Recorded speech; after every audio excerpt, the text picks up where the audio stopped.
Phụ Pram là mò tam ca sanh giải ngày ní mò bọt trai pi rì tình phùng pính miềnประมาณกิโลเมตรเรmiềnประชาชนประมาณmiềnประมาณขั้นประมาณสังกัดประมาณภูมิแต่ได้ปีปอนมาไปพรำmiềnประมวย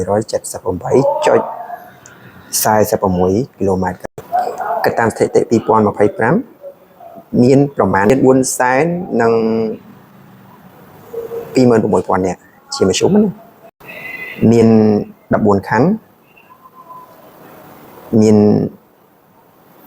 105 សង្កាត់និង953ភូមិអញ្ចឹងការចែកម្លែកពាក់ព័ន្ធជាមួយនឹង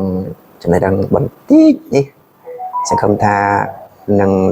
មានបងជាមួយនឹងបងប្អូនស្ដាប់មើលឃើញឱកាសទាំងឱកាសការងារនិងឱកាស HOC នៅក្នុងរាជធានីភ្នំពេញសួរថាចំនួនប្រជាជន 2.4 សែនប្រសិនបើក្នុងម្នាក់យើងមកធ្វើការឬក៏ក្នុងម្នាក់ដែលយើងចង់បានចំណែកស្មើនឹងប្រមាណនៅក្នុងមួយខែនៅក្នុងមួយឆ្នាំសម្រាប់បងប្អូនដែលជាអ្នកដែលចង់ទិញវ៉ាស៊ីអញ្ចឹងគ្រាន់តែជាជននៅក្នុងពេញបើសិនបើយើងជាអ្នកអស៊ីរបស់ញ៉ាំម្នាក់តែ$1ក្នុងមួយឆ្នាំណាលក់សម្រាប់តែម្នាក់ក្នុងមួយឆ្នាំទិញម្ដងក៏2.4 សែនដែរ$2.4 សែនណាអញ្ចឹងសួរត្រឡប់ទៅវិញថាបងប្អូននិងបងប្អូនគួរតែរកអ្វីនិងធ្វើអ្វី